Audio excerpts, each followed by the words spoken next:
Maaf, jika kita wanita sedang libur atau menstruasi, apakah boleh memuaskan suami menggunakan mulut?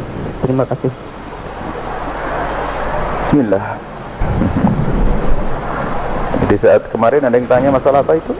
Jadi kalau sudah urusan hal semacam itu, mari kita tingkatkan wibawa majlis, supaya tidak di majlis kita bicara sesuatu yang tidak pantas. Kemarin ada yang tanya masalah apa, lupa kemarin. Juga masalah-masalah yang sensitif seperti itu. Dan jangan membiasakan kita di majlis saat membicarakan hal yang demikian itu dengan dibarengi dengan guyonan, merendahkan syariat itu, menjadi sebab barokahnya ilmu dicabut. Baik, kita bicara tentang syariat. Suami istri halal. Anda boleh berbuat apa saja suami istri, bebas. Anda bersenang-senang dengan kupingnya, dengan rambutnya, dengan apa saja boleh, halal. Cuman yang diharamkan dalam dua keadaan. Waktu haid memasukkan ke lubang depan, memasukkan seorang suami alatnya ke lubang depan. Kemudian yang kedua yang diharamkan memasukkan ke lubang belakang, baik dalam keadaan haid atau tidak haid, hukumnya haram dan dosa besar. Ini usaha haid. Yas'alunaka 'anil mahid. Qul huwa adza fa'tazilun nisa' fil mahid. Bertanya tentang haid, bagaimana? Jauhi wanita urusan itu. Tidak boleh menggauli istri dalam keadaan haid. Haid bukan istihadah ya. Istihadah adalah darah tapi bukan darah haid. Ini ada ilmunya khusus. Tanyakan kepada ahlinya nanti. Kita juga punya diklat haid praktis 30 menit. Kemudian selebihnya adalah Anda boleh bersenang-senang, boleh apa saja. Mohon maaf, jadilah wanita cerdas. Ini adalah ilmu yang mungkin jarang dihadirkan.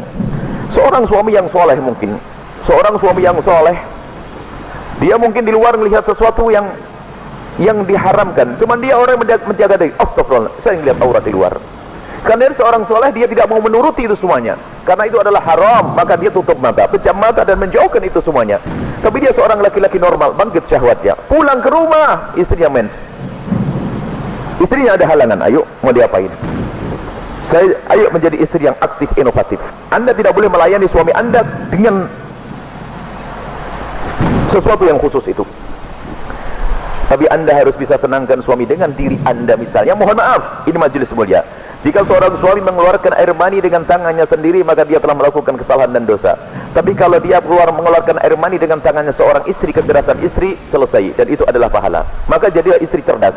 Jangan istri kalau sudah lagi men, Masya Allah, libur buat kopi, liburnya dengan suami, sampai suami itu Masya Allah, stres. Anda bisa menyenangkan dengan diri Anda. Mohon maaf, mufahadah di antara dua paha yang penting tidak masuk wilayah itu. Apa saja, mohon maaf ini saya sampaikan majelis mulia. Sebab banyak wanita gayanya sih, modelnya kayak hebat-hebat, tapi Masya Allah bikin stres suami. Hati-hati itu, hebat wanita, sadar. Senangkan suamimu dengan apapun yang Allah berikan kepadamu, dengan tanganmu, dengan apapun. Yang penting kalau Anda haid jangan masuk wilayah itu. Sebab kadang suaminya sampai kena sudah tidur, masih akan diwakin kopi enggak, sarapan enggak. Bang, beli makan di warung aja bang, yang ngoroknya yang digedekan. Wahai para istri yang solehah, Anda harus aktif dan inovatif. Ada ide-ide untuk menyenangkan suami. Adapun masalah, mohon maaf, yang ditanyakan dengan mulut, ketahuilah, hei para suami, engkau tidak boleh memaksa istrimu untuk melakukan itu, karena belum tentu dia nyaman. Kalau dia merasa jijik, Anda tidak boleh paksa. Haram atau sebaliknya. Tidak boleh egois seorang suami. Harus kau lakukan, tidak. Kenapa? Mohon maaf, karena itu adalah wilayah yang bukan wilayah bersih. Wilayahnya orang dari makanan yang bersih dibuang lewat mana? Lewat itu. Akan tapi kalau memang ada orang, seorang wanita yang mau melakukannya misalnya, atau sebaliknya, bagaimana, apakah boleh? Ketahuilah, di situ ada cairan yang najis. Air mani tidak najis, khilaf di antara ulama. Mazhab Syafi'i najis, tapi cairan selalu najis. Maka kalaupun seandainya harus melakukan, mohon agar tidak ditelan. Karena itu adalah jangan sampai karena itu najis. Tidak usah ditelan cairan-cairan. Adapun masalah air mani adalah khilaf di antara ulama, akan tapi boleh seorang suami, seorang istri melakukan yang demikian, tentu dengan keridhaannya dan tentunya dengan waspada. Tidak boleh sampai ada masuk ke dalam perutnya sesuatu, karena itu ada madi. Sebelum mani adalah najis, cairan-cairan sebelum mani adalah najis. Dan wahai para suami dan para istri, yuk kita melakukan sesuatu yang sesuai dengan petunjuk Nabi SAW, akhlaklah yang baik. Dan kenapa biasanya ada pertanyaan demikian ini? Karena apa? Naudzubillah, ada yang ditonton yang salah, gurunya salah, dari film-film yang ngaco itu ditiru, sehingga dia bingung untuk menyelesaikan urusan pribadinya dengan cara ini, cara itu. Tidak ada cara yang lebih indah dan diajarkan Nabi. Seorang laki-laki duduk di perempasan istrinya, maksud duduk di atas perut istrinya, di atas ini, itu adalah cara yang paling bagus. Nggak usah macam-macam, petunjuk dari Nabi. Itu hanya gara-gara sering nonton film kotor, makanya banyak pertanyaan aneh. Tapi pun harus dijawab, harus dijawab, harus dijawab, selesai. Semoga Allah bisa menjadikan Anda orang yang bisa menyenangkan. Termasuk wahai para suami, mungkin ada seorang suami yang, mohon maaf, ada bermacam-macam sebab, ada ejakulasi dini dan sebagainya dan sebagainya. Tapi ketahuilah, jangan biarkan istrimu terlantar. Dia bisa senang dengan jemarimu, dengan tanganmu, dengan anda, dengan apapun, dengan cumbuanmu.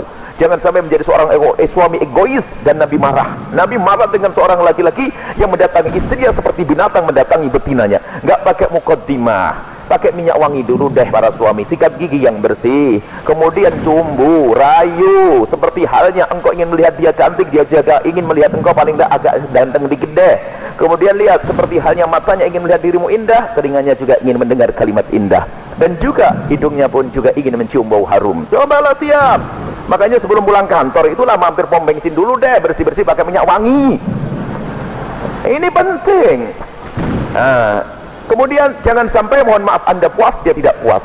Anda zalim. Kalaupun Anda tidak memuaskan dengan itu, karena mungkin Anda punya sesuatu, sakit dan sebagainya, maka ketahuilah, istrimu adalah seorang wanita yang beriman. Dia tidak akan melakukan zina. Akan tapi, Anda harus bisa memuaskan dengan apapun, dengan tangan Anda dan seterusnya. Kalau dia mencari kesenangan dengan tangannya sendiri, wanita itu, dia dosa. Tapi kalau dengan tangan sang suami tidak dosa. Mohon maaf, ini majelis mulia.